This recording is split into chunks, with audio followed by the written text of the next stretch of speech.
6:35 here on Morning Barbados. We continue apace on this Thursday edition. We'd like to welcome an old friend who's come back after a little bit of a hiatus. We'd like to welcome Patrick Tannis, our financial consultant. It is still the price of everything. How are you doing, Patrick? Doing well. Good to see you. Good to see you as well. Now, this morning we were talking about fees, and that's one of my pet peeves. Charging me to use my own card and whatever else just because I don't use it in the same banking machine as my bank.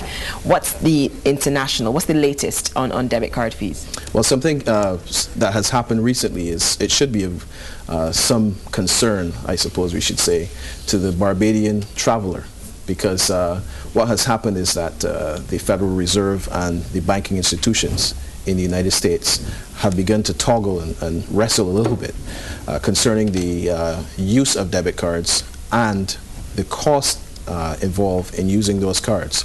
Now, the Senate recently looked at the cost of using those cards and figured out that it really is only about 4 cents on the dollar to use the cards. But what was happening was that the financial institutions, which we call the merchant service providers, were issuing a flat fee of like 44 cents for each transaction. Wow. That's an astounding markup. That's 10 times wow. Astounding markup.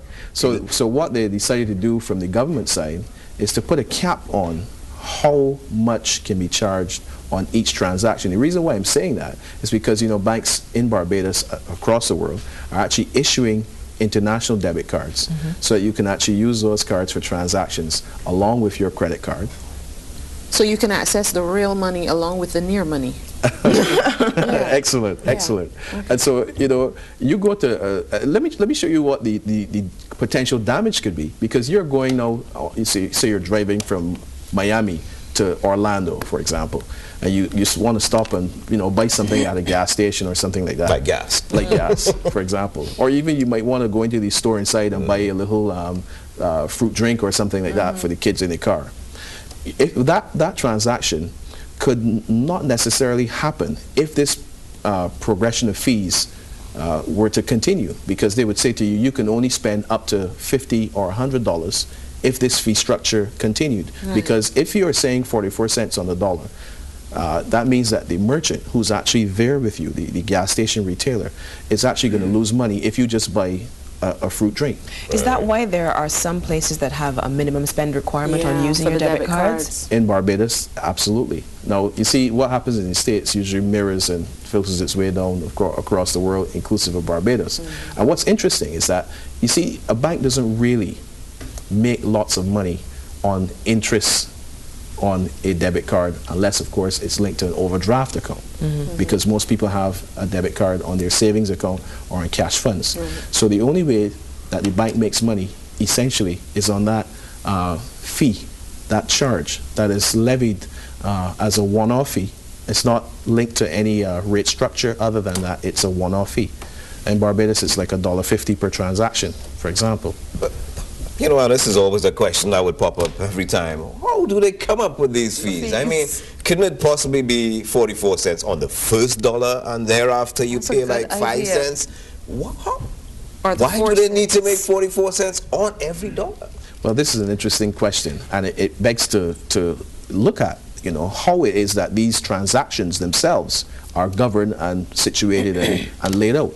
Now, in the transaction structure, you have who's fronting you or facing you, the actual merchant. Then that merchant interfaces with a point of sale service, POS type transaction medium, which is the swipe. Now, behind the scenes, there are lots of other players.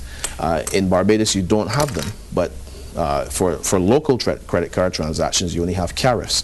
But in the United States, or those bigger entities, you have MasterCard, you have Visa, you have Discovery, you have American Express, and then you have banks that represent those entities. So there's a switch involved. A transaction hits so many different places before it gets to your bank account. So is it that each step needs to make money for it to be worth their while? Each step wants to make money. so that it's worth their while. And then if we can also say this, you know, banks they juggle fees, and there's this thing called, it's like a WE, but it's called a NII, or NII really, right? NII, non-interest income. That's a guy that's going to start popping up over the financial services world in more velocity. But doesn't this then, I'm sorry folks, but this is bugging me, does this not go against what appeared to be the international trend a few years ago of having a completely paperless society where you pay by check, credit card, or electronic transfer, and fewer people were meant to carry cash?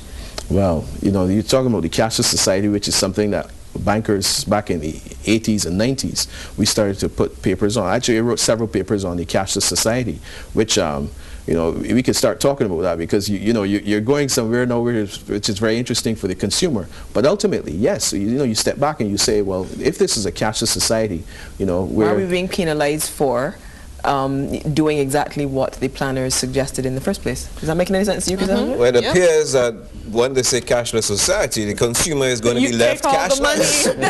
I like that. Is that it? Ultimately, you'll have no choice. Ultimately, the banks want to, you know, make money. They want to make money, and you know, you can't we don't come down on the begrudge banks. them. Yeah. No, we don't begrudge them the fact that they want to make money.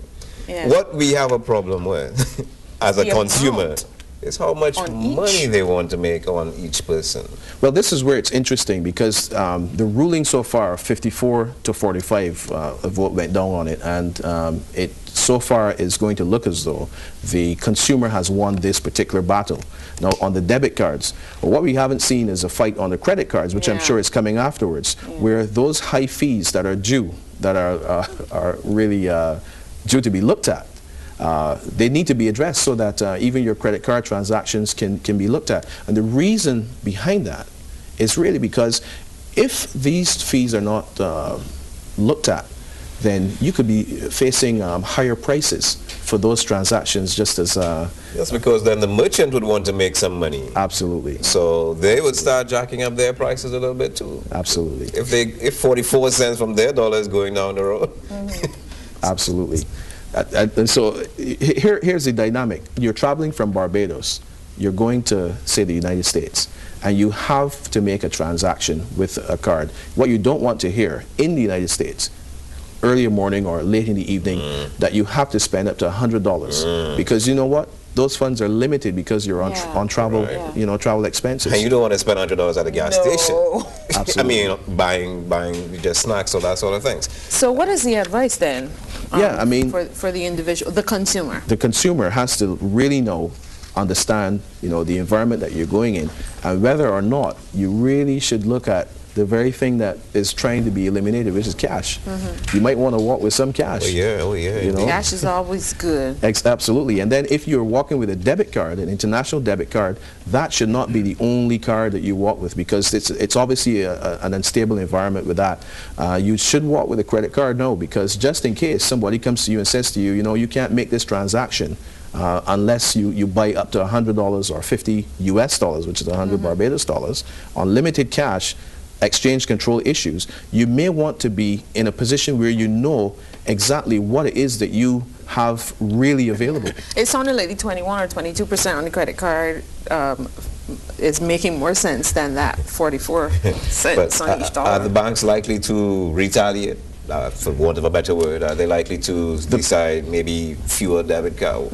What sort of action they're likely to take? This is what I foresee coming as the retaliation from the banks. The banks might then turn around and say, for U.S. customers, checking accounts, for example, that have less than 200 US dollars in them, that they might say, listen, we're going to put a cap on that and say you have to have in your account as much as, say, $400 or $500, so that they can, you know what banks do with those free funds, as we call them, they actually lend them into the system.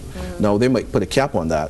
And as we've seen in Barbados, you know, you can't have accounts with certain accounts, savings accounts, for example, with certain low balances. So that's how the banks may use that and then make their money on interest on those funds, which are 0% on the supply side, lend them out at, say, 20% on credit cards on the demand side. So it's an interesting dynamic that might come in there.